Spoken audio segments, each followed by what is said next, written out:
Hello दोस्तों, आप सभी का स्वागत है हमारे इस नए वीडियो में। दोस्तों, आज हम बहुत इम्पोर्टेंट टॉपिक को डिस्कस करने वाले हैं। हमारे जो आज टॉपिक का जो विषय है वह है भारतीय संविधान के स्रोत, सोर्सेस ऑफ इंडियन कॉन्स्टिट्यूशन।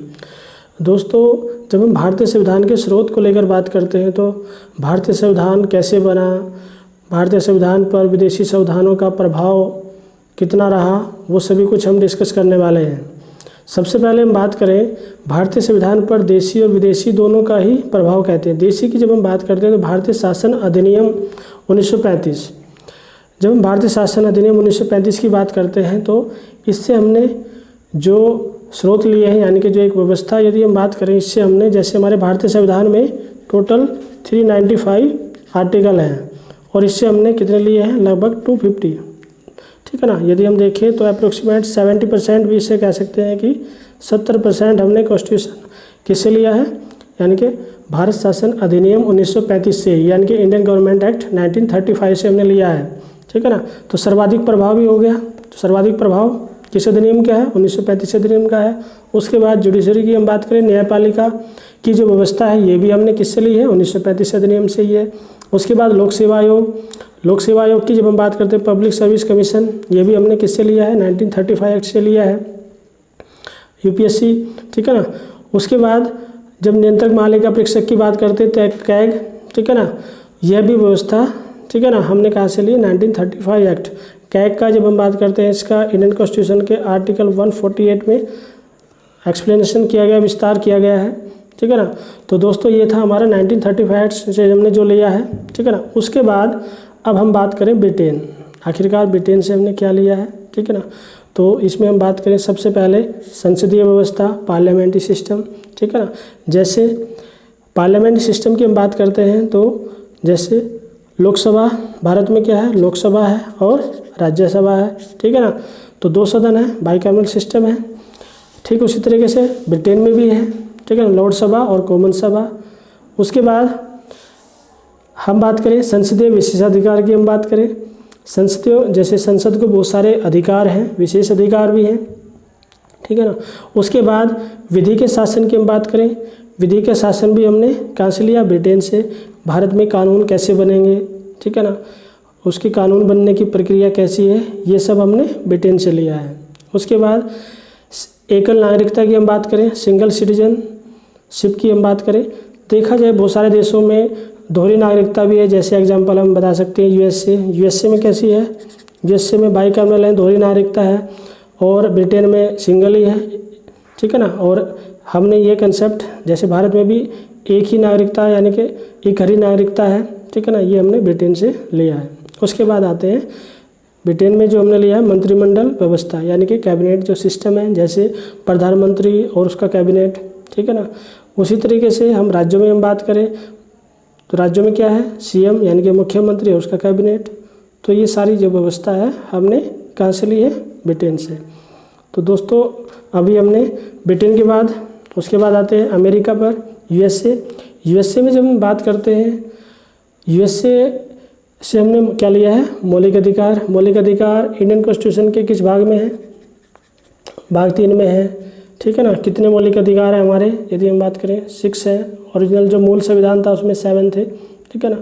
उसके बाद जो संविधान की सर्वोच्चता है, ठीक है ना, यानी कि संविधान सर्वोच्च होगा, ठीक है ना, ये कंसेप्ट भी हमने कहाँ से लिया है, ये हमने अमेरिका के संविधान से लिया है, ठीक है ना। उसके बाद न्यायिक पुनरावलोकन की बात करें, जुडिशियल रिव्यू की बात करें तो यह हमने कहाँ से लिया, अमेरिका से लिया ये भी, ठीक है ना। ये जुडिशियल रिव्यू इंडिया के कॉन्स्टिट्यूशन के 137 में आता है, ठीक है ना। उसके बाद रिटन कॉन्स्टिट्यूशन, ठीक है ना, लिखित संविधान की हम बात करें, यह भी हमने अमेरिका से लिया। रिटन कॉन्स्टिट्यूशन की जब हम बात करें तो अमेरिका का संविधान यदि हम बात करें 1787 में लिखा जा चुका था और 1789 में लागू होता है। उसके बाद हम बात करें, इसमें हमने जो अमेरिका से लिया, राष्ट्रपति पर महाभियोग की जो प्रक्रिया है वो भारतीय संविधान के आर्टिकल 61 में है, ठीक है ना। राष्ट्रपति को यानी कि हम कैसे हटा सकते हैं उसके पद से, ठीक है ना, उसके लिए एक प्रक्रिया बनाई गई है। उसमें लोकसभा, राज्यसभा, ठीक है ना, दोनों अपना वोट डालेंगे तो उसके माध्यम से उसको हटाया जा सकता है। उसके बाद उपराष्ट्रपति से संबंधित जो व्यवस्था है, जैसे भारत में राष्ट्रपति भी और उपराष्ट्रपति का पद भी है, ठीक है ना। तो दोनों ही हम बात करें, उपराष्ट्रपति की जो व्यवस्था है वो की गई है, वो हमने अमेरिका से ही ली है। उसके बाद आते हैं आयरलैंड पर। आयरलैंड से जब हम बात करते हैं तो DBSP का जो हमारे इंडियन कॉन्स्टिट्यूशन के पार्ट 4 में है, ठीक है ना। किस पार्ट में है? 4 में है, ठीक है ना। जैसे राज्य के निर्देशक तत्व की हम बात करते हैं तो राज्यों को बहुत सारे विशेष अधिकार दिए गए हैं कि वो अपने राज्य की या पब्लिक की जो है वेलफेयर के लिए, उनके कल्याण के लिए जो भी योजना बनाएं, उनकी अपनी स्वेच्छा होगी। उसके बाद आयरलैंड से ही हमने जो लिए हैं वह है राष्ट्रपति का निर्वाचक मंडल, ठीक है ना, यानी कि राष्ट्रपति को कौन वोट डालेगा, ठीक है ना, उसकी व्यवस्था की गई है। उसके बाद राज्यसभा में मनोनयन की बात करें, मनोनयन का मतलब है मनोनीत। राज्यसभा में कितने सदस्यों का मनोनीत किए जाएंगे, कौन करता है राज्यसभा में? राज्यसभा में जो मनोनीत किए जाते हैं राष्ट्रपति के द्वारा किए जाते हैं। कितने सदस्यों को मनोनीत कर सकता है राष्ट्रपति? 12 सदस्यों को। 12 सदस्य किस फील्ड से होंगे? साहित्य, सामाजिक क्षेत्रों से, कला क्षेत्रों से, ठीक है ना। तो इस तरह से एक व्यवस्था आयरलैंड से ये हमने एक्सेप्ट की है। उसके बाद कनाडा पर आते हैं। कनाडा में क्या है? एक फेडरल सिस्टम की हम बात करें, संघात्मक व्यवस्था, यानी कि केंद्र और राज्य एक व्यवस्था बनाई गई, ठीक है ना। उसके बाद अवशेष शक्तियाँ, जो ऐसी शक्तियाँ हैं जो देखा जाए इसमें केंद्र सरकार ही शक्तिशाली है। केंद्र सरकार उन शक्तियों पर जो, जैसे हम बात करें भारत में 3 सूचियाँ बनाई गई हैं, ठीक है ना, संघ, राज्य, समवर्ती। उसके बाद अवशिष्ट शक्तियाँ कुछ जो इन सूचियों से अलग है, भिन्न है, ठीक है ना, उन पर भी शक्ति को, मतलब शक्तियाँ जो दी गई हैं वो कौन कानून बनाएगा? केंद्र सरकार ही कानून बनाएगी। उसके बाद राज्यपालों की, जैसे हम देखते हैं भारत में जैसे राज्य हैं उसमें राज्यपालों की नियुक्ति राष्ट्रपति के द्वारा की जाती है। यह व्यवस्था भी हमने कहाँ से ली है? कनाडा के संविधान से ही हमने स्वीकार की है। उसके बाद आते हैं हम नेक्स्ट ऑस्ट्रेलिया की बात करें। ऑस्ट्रेलिया में जब हम बात करते हैं समवर्ती सूची, जैसे हम बात करें भारतीय संविधान में जब सूचियों की बात करते हैं हम, जो 7वीं अनुसूची है, हमारी अनुसूची है जो 7वीं अनुसूची, उसमें बहुत सारी सूचियों की बात की गई है 3 तरह की, जैसे संघ सूची, राज्य सूची, समवर्ती सूची, ठीक है ना, यूनियन, स्टेट, कंकरेंट, ठीक है ना। तो अब कंकरेंट वाला जो कंसेप्ट है वो हमने कहाँ से लिया है? ऑस्ट्रेलिया से ही लिया है। उसके बाद केंद्र राज्यों के मध्य जो संबंध है, ठीक है ना, यह व्यवस्था और शक्तियों का विभाजन, ठीक है ना, ये हमने ऑस्ट्रेलिया से लिया है। उसके बाद प्रस्तावना पर आते हैं। प्रस्तावना की जो भाषा है, यानी कि लैंग्वेज है जो भारतीय संविधान की प्रस्तावना की, यह भी हमने कहाँ से ली है? ऑस्ट्रेलिया के ही संविधान से ली है। उसके बाद संयुक्त अधिवेशन। संयुक्त अधिवेशन की जब हम बात करें, लोकसभा राज्यसभा दोनों का एक संयुक्त अधिवेशन जो राष्ट्रपति बुलाता है जब आवश्यकता होती है, तो यह व्यवस्था हमने कहाँ से ली है? ऑस्ट्रेलिया से ली है। उसके बाद आते हैं फ्रांस। फ्रांस की जब हम बात करते हैं गणतांत्रिक व्यवस्था, यानी कि रिपब्लिकन सिस्टम। जब हम बात करते हैं आखिरकार क्या भारत एक गणराज्य है या एक गणतांत्रिक व्यवस्था है भारत में? हाँ है।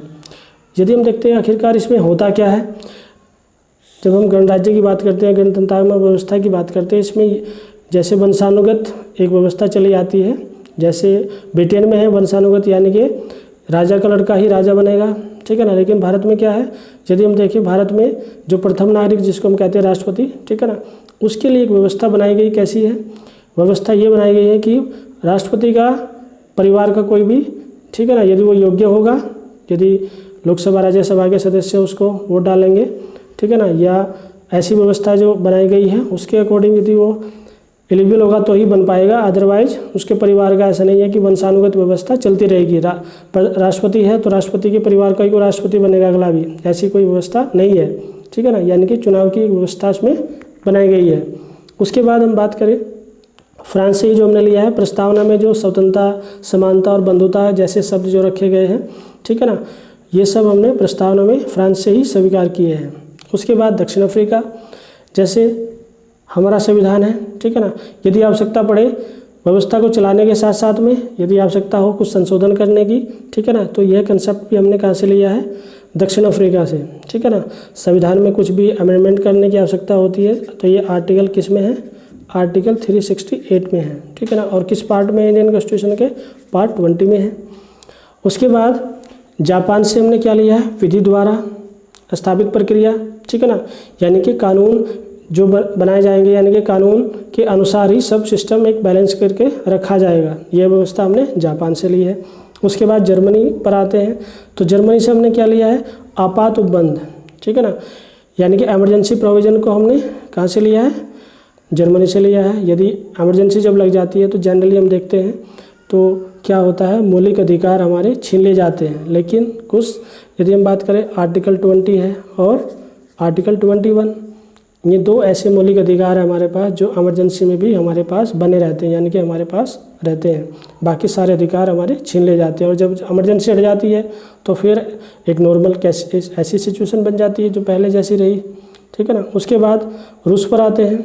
रूस से हमने यदि हम देखें, मौलिक कर्तव्य को हमने लिया है। फंडामेंटल ड्यूटीज़ की हम बात करें, हालांकि फंडामेंटल ड्यूटीज़ हमारे जो ओरिजिनल जो हमारा संविधान है, यानी कि मूल संविधान का हिस्सा नहीं रहा। इसको हमने कब लिया, 42nd अमेंडमेंट किया गया 1976 में, और इसको हमने इंडियन कॉन्स्टिट्यूशन के पार्ट 4A यानी कि कैब उसमें इसका हिस्सा बनाया गया भारतीय संविधान का, ठीक है ना।